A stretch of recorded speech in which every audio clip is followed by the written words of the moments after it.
ડભોઈ તાલુકાના કુડેલા ગામમાં ગૌચરની સરકારી જમીન પર ગેરકાયદેસર કબજાનો એક ગંભીર મામલો સામે આવતા સમગ્ર પંથકમાં ચકચાર મચી ગઈ છે।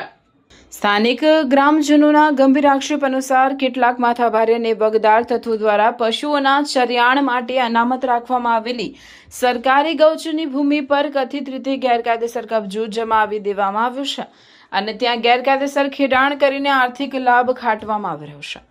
રાજકીય અગ્રણીની રજૂઆત છતાં તંત્ર વામણું પુરવાર થયું। મળતી માહિતી મુજબ ગામના પશુઓના હક પર તરાપ મારતા કૌભાંડ સામે અવાજ ઉઠાવીને તાલુકાના સત્તાધારી પક્ષના જ એક સક્રિય કાર્યકર્તા અગ્રણી દ્વારા ગામના તલાટી કમ મંત્રીને આ અંગે પુરાવા સાથે લેખિત અરજી સુપરત કરવામાં આવી હતી। આ અરજી બાદ જાગેલા સંબંધિત તંત્ર દ્વારા કાગળ પર માત્ર નોટિસ ફટકારવાની ઔપચારિકતા પૂર્ણ કરવામાં આવી હોવાનો દાવો કરાઈ રહ્યો છે, પરંતુ વાસ્તવિક સ્થિતિ એ છે કે નોટિસ આપ્યાના દિવસો વીતી ગયા હોવા છતાં જમીન પરથી કથિત દબાણ હટાવવા માટે તંત્ર દ્વારા કોઈ નક્કર કે અસરકારક ઓન ગ્રાઉન્ડ કાર્યવાહી કરવામાં આવી નથી, જેને પગલે તંત્રની મિલીભગત હોવાની આશંકાઓ પણ પ્રબળ બની છે। પશુધન સંકટમાં નિયમો શું કહે છે? સરકારી નિયમો અનુસાર ગૌચરની જમીન એક ગ્રામ પંચાયત અને સરકારની અસ્ક્યામત છે, જે ગામના અબોલ પશુઓના ચરિયાણ માટે જે અનામત રાખવાની હોય છે। સુપ્રીમ કોર્ટ અને ગુજરાત હાઈકોર્ટના પણ કડક આદેશો છે કે ગૌચરની જમીન પરથી કોઈ પણ પ્રકારનું દબાણ તાત્કાલિક દૂર કરવું। ડભોઈ કુડેલા ગામમાં બિનઅધિકૃત કબજો હોવો છતાં મામલતદાર કે મહેસૂલ તંત્ર દ્વારા કાયદેસરના પગલાં ભરવામાં આટલું વિલંબ કેમ થઈ રહ્યો છે, તે એક મોટો સવાલ છે। ગ્રામજનોની ઉગ્ર માંગણીઓ આ મામલે હવે કુડેલા ગામના રહીશો અને ખેડૂતો આરપારના મૂળમાં જોવા મળી રહ્યા છે।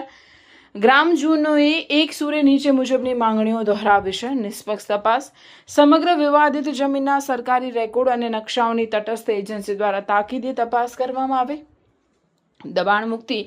જો ગેરકાયદેસર કબજો સાબિત થાય તો જે તે તત્વો પાસેથી જમીન ખાલી કરાવી પશુઓ માટે ખુલ્લી કરવામાં આવે, કાયદેસરની કાર્યવાહી। સરકારી જમીન પચાવી પાડનાર ભૂમાફિયાઓ સામે લેન્ડ ગ્રેબિંગ એક્ટ હેઠળ ગુનો દાખલ થાય।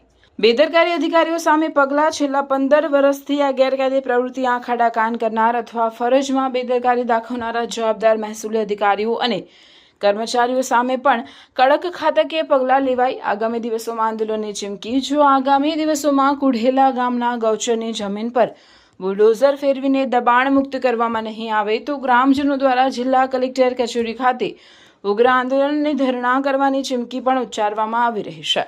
હવે જોવાનું એ રહે છે કે ડભોઈનું વહીવટી તંત્ર આ ગંભીર મુદ્દે જાગશે કે પછી દબાણકારોને છાવરવાનું ચાલુ રાખશે।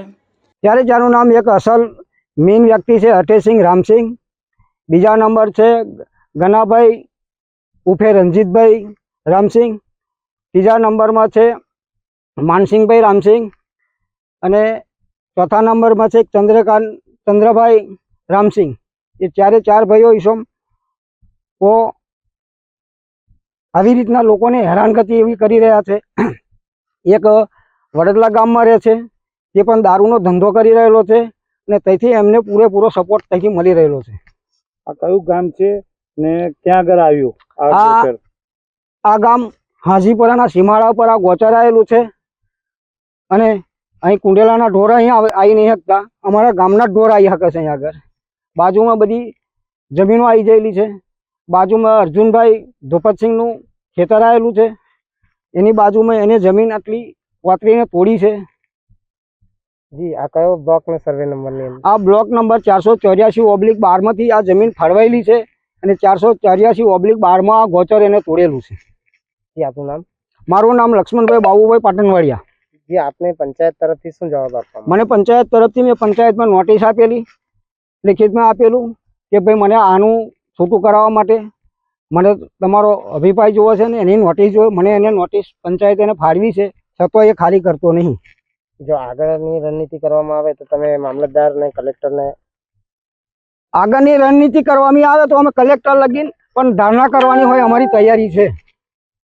હાલમાં જે સત્તાનો તમે ખેસ પહેરેલો છે એ સત્તા ક્યાં ના ક્યાં ગોચરની જમીનોને ખાલી કરાવીને ન્યાય આપે છે, તો તમે શું સરકાર જોડે કઈ અપેક્ષા ધરાવો? સરકાર પાસે અપેક્ષા એવી જ રાખું છું કે ગૌચરની જમીન ખાલી કરાવવી જોઈએ અને ગામના ગૌચરના ઢોર તરી ખાય। તો સરકાર તમારી રજૂઆત નહીં સાંભળે તો આ ખેસ પહેરેલો છે તો આગળ સરકાર એમના આગળ શું તમે પગલાં ભરશો? સરકારને કેસ પહેરેલો તો છે જ અમે, પણ નહીં રણનીતિમાં અમારે પડવું પડશે આગળ.